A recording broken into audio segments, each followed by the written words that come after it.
Mr. Speaker, kanina narinig ko yung katapusan ng speech ng ating kasamahan, si Congressman Erice, when he mentioned yung mga spokesperson ay nagpapalusot lang. Can he expound on the specifics of this crucial allegation? Well, Mr. Speaker,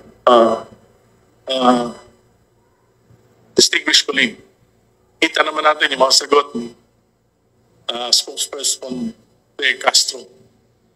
Kung naririnig po siya, kumisan po, parang na-imagine ko, pag galit na galit sa akin yung asawa ko, ayaw ko na marinig yung mga susunod pang sasabihin sapagkat bukod sa acerbic, ililigaw po at instead na magkaroon ng clarity sa mga tanong, ay binabalik lang po sa ibang mga issue. Kaya sa tingin ko, Mr. Speaker, can we categorically ask the Honorable Erice what specific statement of the spokesperson is he referring to and is alleging to as palusot? well, for example, the 100 billion in insertions, dapat sagutin po yun. Hindi pwedeng sabihin na baliwala yun. Yung 100 billion insertions, dapat po sagutin. Kasi po nakita ko yung listahan nun. For example, doon sa 100 billion in insertions, merong 1 billion for Philippine Coconut Authority. Yung sa listahan ni Congressman Saldico, wala namang problema doon. Kung nagbagong ang isip ng Pangulo at kailangan niya maglagay sa Philippine Coconut Authority, wala namang masama doon. Kung basta hindi ghost project. Kung tayo nga sa Kongreso, nakakapag-palit tayo nakakapag-insert tayo, nakakapag-divert tayo, yung Pangulo pa kaya, budget niya yun, yung hindi pwede magpalit? In other words, Mr. Speaker, distinguished colleagues, ang sinasabi po ba ng ating kagalang-galang na kongresista ay yung mga ipinapasok na line item during the bicameral conference committee or the Committee on Appropriations of both houses are recommendations from the President? Yes. Mr. And he can Speaker, change his mind anytime. may you reiterate? Pasensya na po, medyo hindi po klaro yung last statement. You can check the... Yes, for example, as I have said earlier, Mr. Speaker, kung nagbago ang isip, because ang budget po ginagawa natin ng Executive Department January pa lang. So, bago po tumating sa atin yan, 8 months, 9 months, bago po yung approval, almost 9 months na. Maraming mga exigency, ang serbisyo, na pwedeng magbago ang isip ng Pangulo, na pwedeng siya mismo ang magrekomenda ng pagbabago ng budget. And wala pong masama dyan.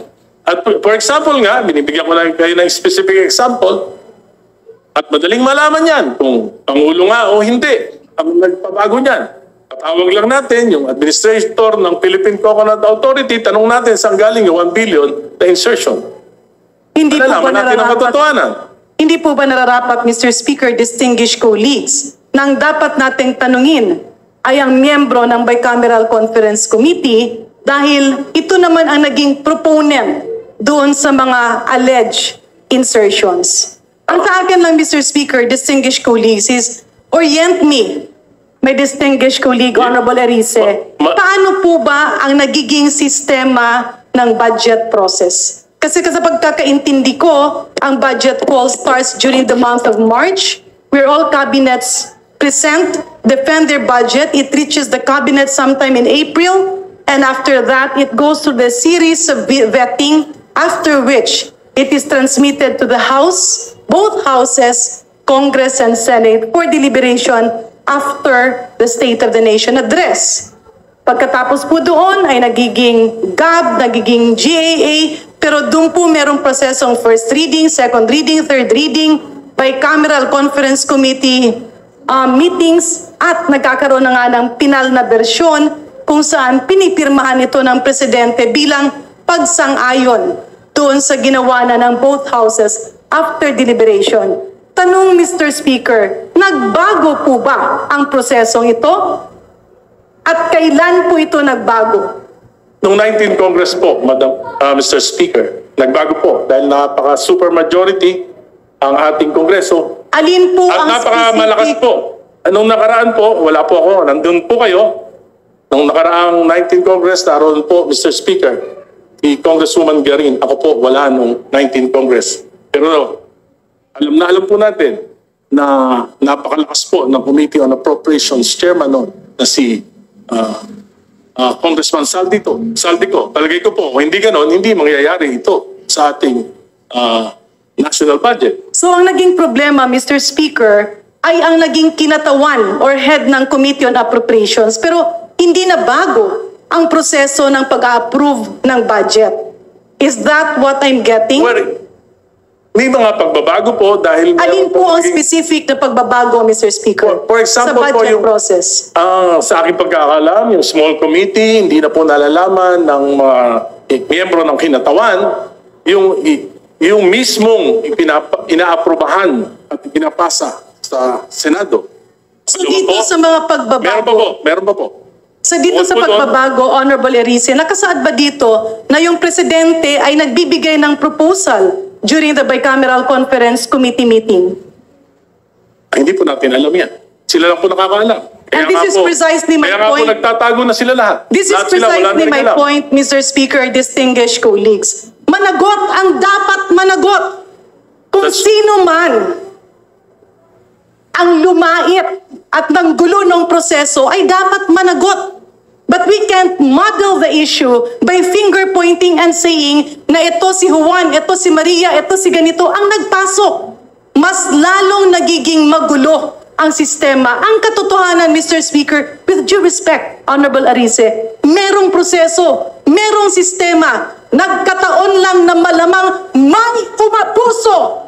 At yung pag-abuso na yon ay hindi mo pwedeng ituro sa kahit sino na walang preba. If we want to reform the system, let us reform the system through a transparent budget process. Huwag yung turo dito, turo doon kasi gulong-gulo na ang Pilipinas. Gulong-gulo na ang mga tao. Let's base our comments, our statements on facts. Kaya balikan natin. Kung Sir, puputulin natin May I ang respond, puso na Mr. to. Speaker? May I Yes, respond? if I may, Mr. Speaker, Can we that's allow why my the question gentlelady to is, finish? kung puputulin natin ang problemang ito, let us not have motherhood statements. That's a definite proposals to address the problem. So my question, Mr. Speaker, can the Honorable Erice enumerate the reforms that he believes are needed so that we will be guided to do this? Mr. Speaker, maliwanag po, sinabi ko, napakinggan niya. Sino po ang unang may responsibilidad? Ang Pangulo. 2023, GAA, sinalaula ng Kongreso, binawasan ang pondo niya ng halos 300 bilyon. Hindi nangyari yan sa kasaysayan ng mga naging Pangulo sa Pilipinas. Pinabayaan niya. Hindi siya kumibo. Yung kabinete niya, hindi kumibo. Specific yun. 2024, binawasan, sinalaula ng Kongresong ito, 500 billion. Binawasan ng President's budget. Hindi kumibo ang Presidente. Hindi kumibo ang ating mga kabinete.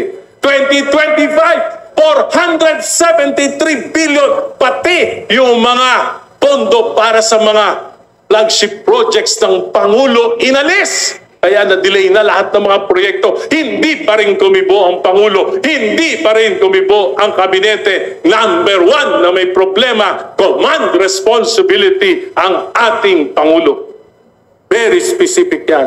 Pangalawa, pinsan ng Presidente. Ang ating speaker noon, si Speaker Romualdez, hindi ba sila nag-uusap? Mr. Speaker, distinguished colleagues. Pangatlo, Can we allow the gentleman to finish? Yes, please. Pangatlo, kitang-kita naman natin. Balitang-balita. Dalawa lang nag-uusap sa pagbabago ng budget. Yung mga member ng BICAM, hindi alam. Sinabi ni Senate Finance Chief Grace po, pinirmahan niya lang pero hindi siya alam. Ang si Senate President Chis Escudero lang at si Chairman Saltico lang ang nag-usap. Regular ba yun?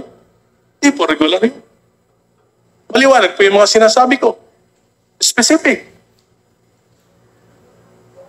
Mr. Speaker, ulitin ko lang po.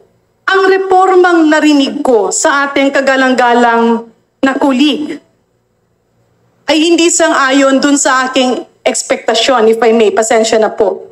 Kasi nga, ang tanong ko is, what are the specific reforms that we need Unfortunately, what I am hearing are allegations, number 1, binawasan ang mga budget. Number 2, magpinsan ang presidente at ang speaker. Number 3, nagpirmahan ay 2 tao lamang. Mr. Speaker, distinguished colleagues, andyan nga ang problema. Nakita ngayon ay hinahanapan ng solusyon. And if we are talking about reforms, the reforms should actually be on accountability, on transparency. Ano bang reforma? Number 1, transparent budget process. Number 2, napaka-imposible naman. Napipirma ka ng mga bagay na hindi mo alam. Kasi ang pumipirma ng budget ay ang bicameral conference committee members. In other words, balikan natin. If we need reforms, babalik tayo, totoo ba na nahimik ang mga kabinete? Totoo ba na lahat ng budget ng kabinete, there are a lot of problems, and that is why we are in this series of investigations. But it will just add chaos.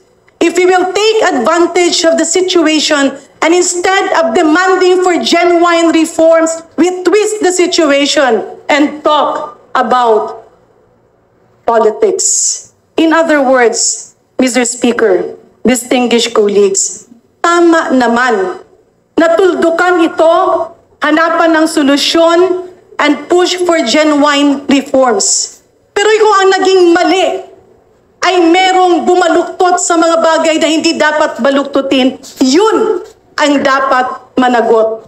But we cannot pull down our people and our government by not proceeding to concrete investigations that will really pinpoint the problem of all of this.